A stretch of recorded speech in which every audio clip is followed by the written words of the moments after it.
അകത്ത് ഒരു ഡിസ്ക്രിമിനേഷനും ഇല്ല. ശരി. അകത്ത് ഒരു ഡിസ്ക്രിമിനേഷനും ഉണ്ടായിട്ടില്ല എന്ന് മാത്രമല്ല, എനിക്ക് വളരെയധികം ഇത് തോന്നിയിട്ടുള്ള ഒരു കാര്യം ഇതാണ്. ഞാൻ അങ്ങനെയാണ് എൻ അവിടെ വന്നിട്ടുണ്ടെന്നാരോ പറഞ്ഞപ്പോൾ ഞാൻ അദ്ദേഹത്തെ അന്ന് പോയി.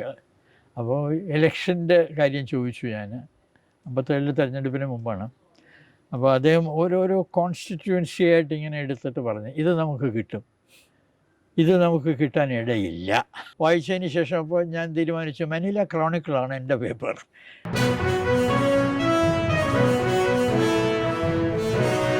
ഹിന്ദുവിൽ അന്ന് ഇപ്പോഴും നമ്മൾ വിചാരിക്കുന്നത് മദ്രാസിലെ ഹിന്ദു അയ്യങ്കാർ മേധാവിത്വമാണ് അത്. അപ്പോൾ കേരളത്തിൽ നിന്ന് പ്രത്യേകിച്ച് ഈ BRP ഭാസ്കറിൻ്റെ പശ്ചാത്തലത്തിൽ നിന്നൊക്കെ വരുന്നവർക്ക് അങ്ങനത്തെ വല്ല ഒരു ബുദ്ധിമുട്ടുകളോ പ്രശ്നങ്ങളോ ആ കാലത്തെ ഹിന്ദുവിലുണ്ടായിട്ടുണ്ടോ? ഇല്ല, ഒരു ഇതില്ല. പക്ഷേ വേറെ ആളുകളുണ്ട് അന്ന്. പിന്നീട് ഞാനവിടെ ഉള്ള സമയത്ത് തന്നെ ഒരു മുതിർന്ന പത്രപ്രവർത്തനം ഉണ്ടായിരുന്നു, തലശ്ശേരി എന്നുള്ള ഒരാളാണ്, തീയനാണ് ആണല്ലേ. അപ്പോൾ ഹിന്ദുവിൽ അവർ ആളുകളെ എടുക്കുമ്പോൾ കൂടുതലും അതിനകത്ത് അയ്യങ്കാർമാരായിരിക്കും. പക്ഷേ ഏതാനും അയ്യർമാരും ഉണ്ട്. പക്ഷെ അല്ലാത്തവരും വന്നിട്ടുണ്ട്. നമ്മളതിൽ എനിക്ക് മുമ്പേ തലശ്ശേരിയിൽ നിന്ന് ഒരാൾ അവിടെ ഉണ്ടായിരുന്നു. അങ്ങനത്തെ ഒരു ഡിസ്ക്രിമിനേഷൻ ഒന്നും ഉണ്ടായിട്ടില്ല. അകത്ത് ഒരു ഡിസ്ക്രിമിനേഷനും ഇല്ല. അകത്ത് ഒരു ഡിസ്ക്രിമിനേഷനും ഉണ്ടായിട്ടില്ല എന്ന് മാത്രമല്ല, എനിക്ക് വളരെയധികം ഇത് തോന്നിയിട്ടുള്ള ഒരു കാര്യം ഇതാണ്. ഞാൻ പല ഇത് ചെയ്തിട്ടും പിന്നെ അവർക്ക് താല്പര്യമില്ലാത്ത, അവർക്ക് ഇഷ്ടമില്ലാത്ത പലത് ചെയ്തിട്ട്, ഉദാഹരണത്തിന് അവർ ഈ മദ്രാസ് യൂണിയൻ ഓഫ് ജേർണലിസ്റ്റ് ഉണ്ടാക്കുന്നു. അതിൻ്റെ സെക്രട്ടറി ആയിട്ട് വന്നത് അവിടെ നിന്ന് ഒരാളാണ് അതിൻ്റെ സെക്രട്ടറി. അങ്ങനെയാണ് ഈ യൂണിയൻ ഉണ്ടാക്കുന്നത്, ഓൾ ഇന്ത്യ ഇതിൻ്റെ ശാഖയായിട്ട്. അപ്പോൾ പിന്നീട് അവർ അദ്ദേഹത്തിനെതിരെ നടപടിയെടുത്തു. അപ്പോൾ ആ നടപടിക്കെതിരെ എടുക്കുമ്പോൾ അദ്ദേഹത്തിൻ്റെ കൂടെ നിന്ന ആളാണ് ഞാൻ. കൂടെ നിന്നു എന്ന് വെച്ചിരുന്നാൽ, ലേബർ കോർട്ടിൽ ആ ഇഷ്യൂ വന്നപ്പോൾ അവിടെ ചെന്ന് യൂണിയന് വേണ്ടി ഞാൻ സാക്ഷി പറഞ്ഞു. അപ്പോൾ അത് പിന്നീട് ഞങ്ങളുടെ എഡിറ്റർ സ്വാധീനം ചെലുത്തിയതിൻ്റെ ഫലമായിട്ടാണ് പലരും യൂണിയനിൽ നിന്ന് ആദ്യം ഒപ്പിട്ട ശേഷം പിൻവാങ്ങിയത് എന്ന് തെളിയിക്കാനാണ് ഞാൻ പോകുന്ന. സാക്ഷി പറഞ്ഞാൽ ഇത് നമുക്ക് തെളിയിക്കാൻ കഴിയും എന്ന് ഞങ്ങളുടെ ലോയർ പറഞ്ഞത്. മദ്രാസ് യൂണിയൻ ഓഫ് ജേർണലിസ്റ്റിൻ്റെ 2 വക്കീലന്മാരുണ്ടെന്ന് ഞങ്ങളുടെ കേസുകൾ ഹാൻഡിൽ ചെയ്യുന്നത്. ഒന്ന് R. വെങ്കട്ടരാമൻ, കോൺഗ്രസ്സുകാരൻ, പിന്നീട് പ്രസിഡൻ്റായ, രാഷ്ട്രപതിയായി. രണ്ടാമത്തെ ആൾ ഡോക്ടർ P. സുബ്രായൻ, കോൺഗ്രസ്, അദ്ദേഹത്തിൻ്റെ മകൻ മോഹൻ കുമാരമംഗൽ. അന്ന് അദ്ദേഹം CPI നേതാവാണ്. അദ്ദേഹം അവസാന കാലത്ത് ഇന്ദിരാഗാന്ധിയുടെ കാലത്ത് കോൺഗ്രസ്സിൽ ചേർന്നു. അപ്പോൾ ഇവർ 2 പേരുമാണ്, R. വെങ്കട്ടരാമനും മോഹൻ കുമാരമംഗലുമാണ് യൂണിയൻ്റെ വക്കീലന്മാർ. അപ്പോൾ ഈ കോടതിയിൽ ഞാൻ മൊഴി കൊടുക്കുമ്പോൾ ഞങ്ങൾക്ക് വേണ്ടി യൂണിയന് വേണ്ടി അപ്പിയർ ചെയ്തത് മോഹൻ കുമാരമംഗലമായിരുന്നു. അവിടെ വെച്ച് ആണ് കേരളപ്പിറവിയും കേരളത്തിലെ ആദ്യത്തെ കമ്മ്യൂണിസ്റ്റ് സർക്കാർ അധികാരത്തിൽ വരുന്നത്. ഇപ്പോൾ BRPയുടെ പുസ്തകത്തിൽ പറയുന്നുണ്ട്, അവിടെ വെച്ചൊരിക്കൽ M.N. ഗോവിന്ദനാർ അവിടെ വന്നിരുന്നു. M.N. ഗോവിന്ദനാർ തെരഞ്ഞെടുപ്പ് ജയിക്കും എന്ന് ഉറച്ചു പറഞ്ഞ ഒരാളാണ്. അതൊന്ന് ആ അനുഭവം എന്ന് പറയാം. M.N. അവിടെ വന്നത് മദ്രാസിലാണ്. M.N. മദ്രാസ് അന്ന് എല്ലാ നേതാക്കന്മാരും അവിടെ വരും.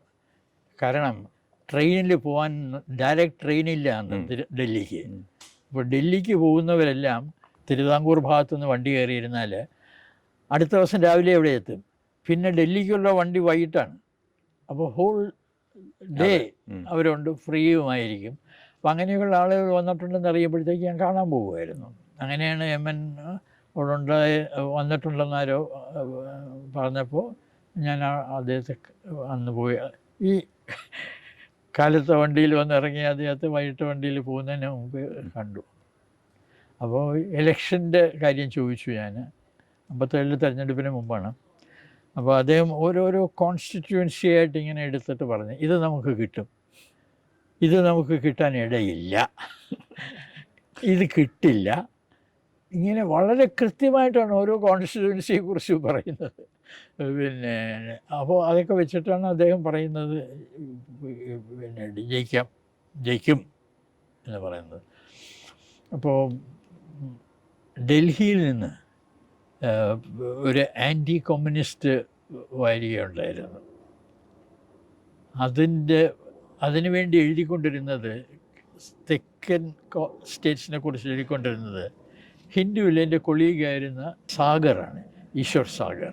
തോട്ടിന് വേണ്ടി, അതെ, റാം സിംഗ് എന്ന ഒരാളായിരുന്നു എഡിറ്റർ. അപ്പോൾ അദ്ദേഹമാണ് സൗത്തിലെല്ലാം എഴുതിക്കൊണ്ടിരുന്നത്. സാഗർ എൻ്റെ അടുത്ത് പറഞ്ഞു, you know more about Kerala politics, why don't you write on the Kerala thing? അപ്പോൾ ഞാൻ പറഞ്ഞു, തോട്ട് ആൻറ്റി കമ്മ്യൂണിസ്റ്റ് പത്രമാണ്. ഞാൻ പറഞ്ഞു, പിന്നെ ഞാൻ എഴുതിയാൽ ഞാൻ എഴുതുന്നത് തോട്ടിൻ്റെ പത്രാധിപർക്ക് പിടിക്കുന്നതാവില്ല. അപ്പം സാഗർ പറഞ്ഞു, you don't bother about that, you write what you honestly feel. അങ്ങനെ ഞാൻ എഴുതി കൊടുത്തു. അദ്ദേഹം തമിഴ്നാടിനെ കുറിച്ച് എഴുതി, ഞാനാണ് പിന്നെ കേരളത്തെക്കുറിച്ച് എഴുതിയത്. അത് എൻ്റെ അവസാന വാചകം ഇതാണ്: it should cause no surprise if the Communist Party of India, on its own or with the help of independents supported by it, is able to form a government. അപ്പോൾ ഇത് ഞാനിത് സാഗറിൻ്റെ കൊടുത്തു, സാഗർ അവർക്ക് അയച്ചു കൊടുത്തു, അവർ പബ്ലിഷ് ചെയ്തു. കമ്മ്യൂണിസ്റ്റ് വിരുദ്ധരാണെങ്കിലും പബ്ലിഷ് ചെയ്തു. ഈ ഹിന്ദുവിൽ നിന്ന് പോകേണ്ടി വരുന്നത് ഈ യൂണിയൻ പ്രശ്നങ്ങളുടെ പേരിലാണോ? ആ യൂണിയൻ്റെ പേരിൽ അവിടുത്തെ അന്തരീക്ഷം വളരെ വഷളായി. പക്ഷേ എനിക്കെതിരെ ഒരു നടപടിയും എടുത്തില്ല, എനിക്കെതിരെ ഒരു നീക്കവുമില്ല. അവിടുത്തെ ജോലിയിരുന്ന ഒരാളാണ് യൂണിയൻ്റെ സെക്രട്ടറി. അയാൾ യൂണിയൻ ഉണ്ടാക്കിയതിന് അയാളെ പറഞ്ഞയച്ചു. അപ്പോൾ യൂണിയൻ ഇത് വിക്ടിമൈസേഷനാണ്, ഇത് കേസ് ലേബർ കോർട്ടിൽ എടുക്കണം എന്ന് പറഞ്ഞിട്ട് ഞങ്ങളെല്ലാം ഒപ്പിട്ടു. അതിനുശേഷം മാനേജ്മെൻറ്റ് എഡിറ്റർ ഞങ്ങളെല്ലാം വിളിച്ച് സംസാരിച്ചു ഒരു മീറ്റിങ്ങിൽ. ആ സംസാരത്തിന് ശേഷം ഈ കസ്തൂരി ശ്രീനിവാസൻ, ആ സംസാരത്തിന് ശേഷം ഹിന്ദുവിൻ്റെ ലോയർ ഡ്രാഫ്റ്റ് ചെയ്ത ഒരു ലെറ്റർ എല്ലാവർക്കും ഒപ്പിടാനായിട്ട് വന്നു. ആ ലെറ്ററിനകത്ത് പറഞ്ഞിരുന്നത് ഇതാണ്: പിന്നെ we signed a letter to the union stating that Narasimhan's dismissal is an act of victimization under a mistaken impression. We do not think it was an act of victimization. We withdraw our support to the case. അപ്പോൾ ആ ഇതിൽ ഒപ്പിട്ടവരിൽ ഈ റിട്രാക്ഷനിൽ ഒപ്പിടാതിരുന്നത് ഞാൻ മാത്രമേ ഉള്ളൂ. അപ്പോൾ ഞങ്ങളുടെ വക്കീൽ മോഹൻ കുമാരമംഗലമാണ്. മോഹൻ പറഞ്ഞു, എഡിറ്ററുടെ മീറ്റിങ്ങിന് ശേഷമാണ് ഈ അവരുടെ വക്കീൽ ഈ എഴുത്ത് സർക്കുലേറ്റ് ചെയ്ത് ഒപ്പിട്ട് വാങ്ങുന്നത്. അപ്പോൾ ബാബു ഭാസ്കർ കോടതിയിൽ പോയി കസ്തൂരി ശ്രീനിവാസൻ്റെ മീറ്റിങ്ങിനെ കുറിച്ച് മൊഴി കൊടുക്കാൻ തയ്യാറാണെങ്കിൽ ഇത് അണ്ടർ ഡ്യൂറസ് സംഭവിച്ചതാണെന്ന് നമുക്ക് തെളിയിക്കാൻ കഴിയും. ഇപ്പോൾ യൂണിയൻ സെക്രട്ടറി എൻ്റെ അടുത്ത് പറഞ്ഞതാണ് മോഹൻ പറയുന്നത്. ഞാൻ I am willing to come to the court and give evidence, because ഇതിനകത്ത് സംശയമൊന്നുമില്ല. എൻ്റെ നിലപാട് എന്താണെന്ന് ഹിന്ദുവിൻ്റെ ഉടമസ്ഥർക്ക് അറിയാം, കസ്തൂരി ശ്രീനിവാസൻ അറിയാം. കാരണം ആദ്യത്തെ ഇതിൽ ഒപ്പിട്ടവരിൽ, ഈ കേസിനെ സപ്പോർട്ട് ചെയ്യുന്നു എന്ന് പറഞ്ഞ് ഒപ്പിട്ടവരിൽ വിഡ്രോ ചെയ്തു എന്ന സ്റ്റേറ്റ്മെൻറ്റിൽ ഒപ്പിടാത്തത് ഞാൻ മാത്രമേ ഉള്ളൂ. അതുകൊണ്ട് അവർക്കറിയാം ഞാൻ അതിൽ തന്നെ നിൽക്കുകയാണെന്നുള്ളത്.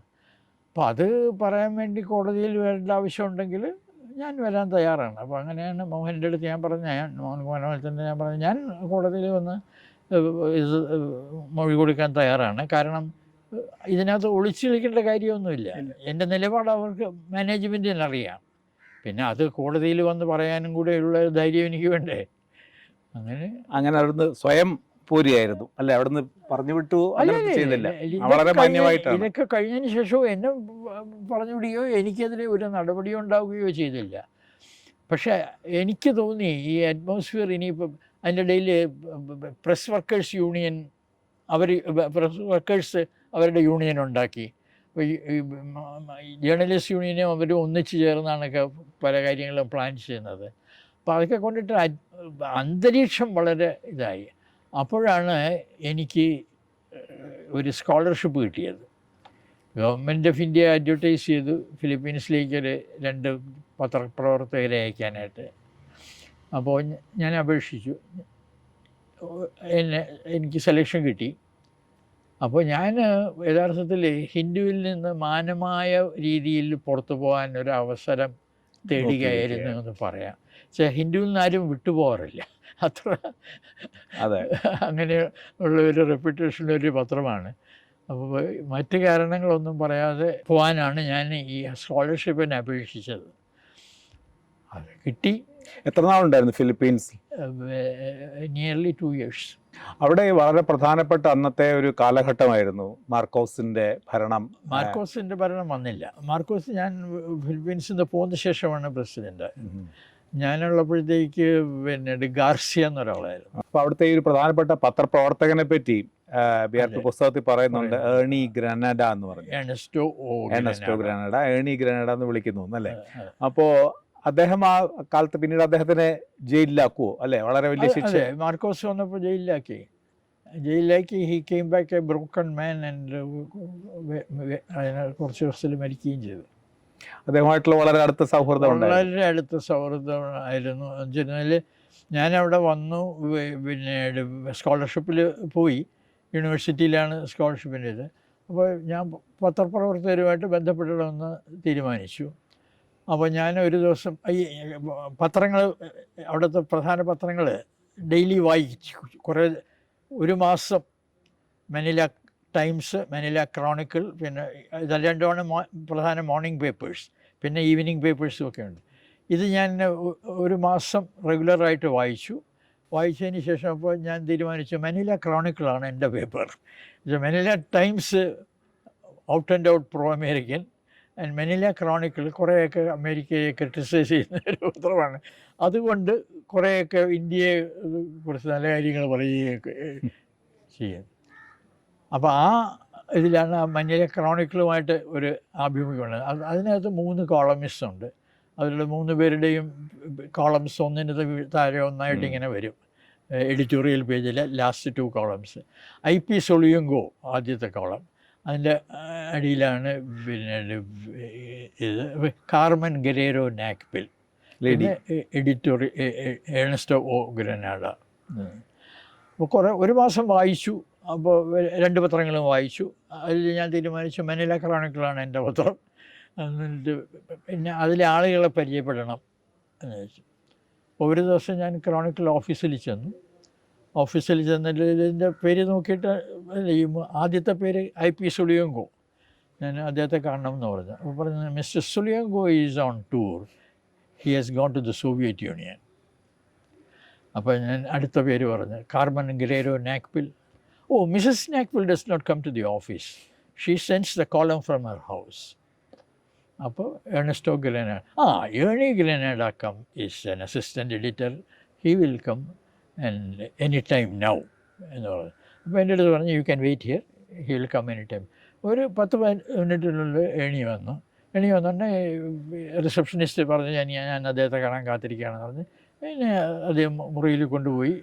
അപ്പോൾ ഞാൻ പത്രപ്രവർത്തകനാണെന്ന് പറഞ്ഞു, you come in the evening, നമുക്ക് I will take you to the press club, you can become a member, a visiting member of the national press club എന്ന് പറഞ്ഞിട്ട് അങ്ങനെ വന്ന് പിന്നെ ഞങ്ങൾ വളരെ അടുത്ത ചങ്ങാതികളായിരുന്നു.